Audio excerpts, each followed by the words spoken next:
child arrived just the other day. He came to the world. More than 100,000 people live in poverty in Southwest Florida. The Harry Chapin Food Bank takes that number seriously. With the help of its volunteers, the food bank is taking the edge off our friends' and neighbors' hunger by feeding 20,000 people every month. We are a food warehouse, and what we do is we move food. So if you came here in the morning, you'd see us bringing in food, distributing food out. We distribute to 5 counties throughout Southwest Florida. So we're delivering a lot of that food out to Charlotte, Hendry, Glades, Collier, and also distributing to the organizations here in Lee County. So you'll see food coming in from all the different donors that we have, local companies that donate like Publix and Sweet Bay, donations from all around the country through America's Second Harvest. So there's tractor trailer loads coming in. Last year we distributed almost $6 million worth of food to the charities that we serve. So we're bringing in the foods, then we're distributing it back out to the charities. The workers who move, sort, and distribute the food are Harry Chapin volunteers. For the nonprofit organization, these volunteers are a vital component to the food bank's existence. Last year we had over 11,000 volunteer hours, so that's the equivalent of almost 6 full-time people. I mean, it's over $150,000 value in terms of if we had to pay with all the benefits and everything for somebody to do that. So volunteers are our life's blood. I mean, we wouldn't be able to do what we do with volunteers. Here at the food bank, they sort food virtually every day, 6 days a week.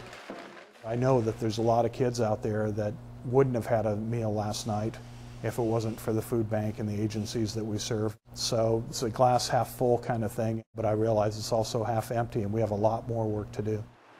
Yet for everyone involved, the work has always been a labor of love. The food bank opened its pantry doors in the early 1980s, when concerned residents volunteered to feed the hungry. A decade later, it joined forces with the Chapin family, who are as passionate about fighting hunger as they are about creating music.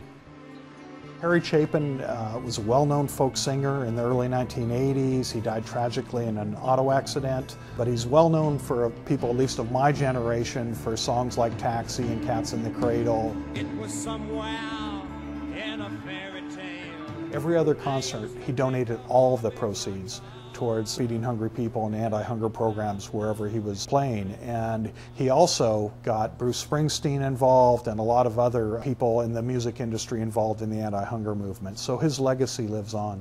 Harry's dad lives here in Southwest Florida. He lives in the area. He's a very famous jazz drummer. And his family's come down here for years.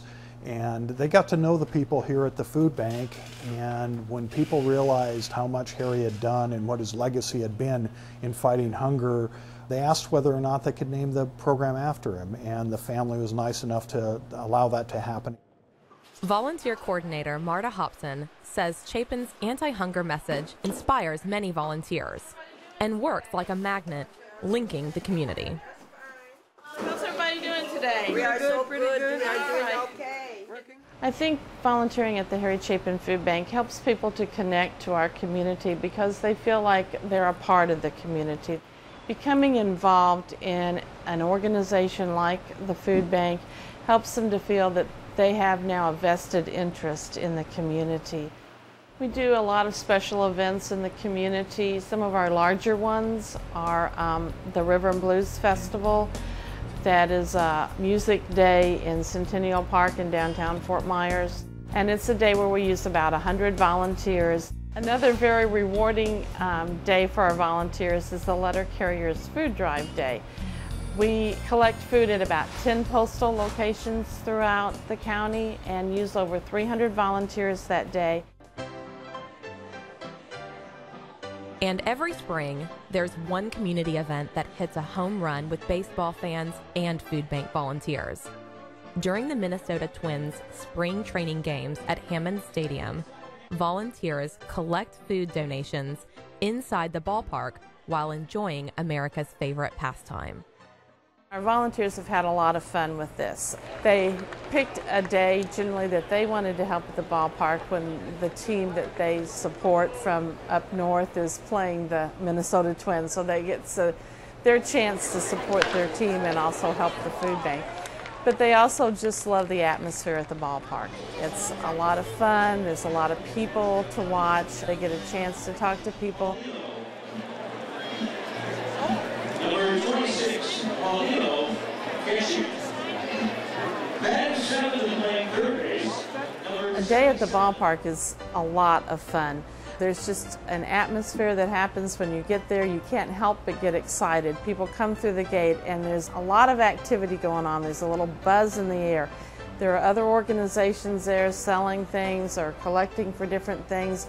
There's the sound of the person selling beer in the background or hot dogs, and you just can't help but go, gosh, I'm at a spring training game at Southwest Florida. What could be better than this? The excitement of attending a Twins game in Fort Myers is amplified by knowing that the donations collected will soon be feeding families along Florida's West Coast. So I think volunteering is a good opportunity for you to give something back to the community. It helps many people. It's very rewarding. For every dollar that's donated to the Harry Chapin Food Bank, $5 worth of groceries can be purchased. So it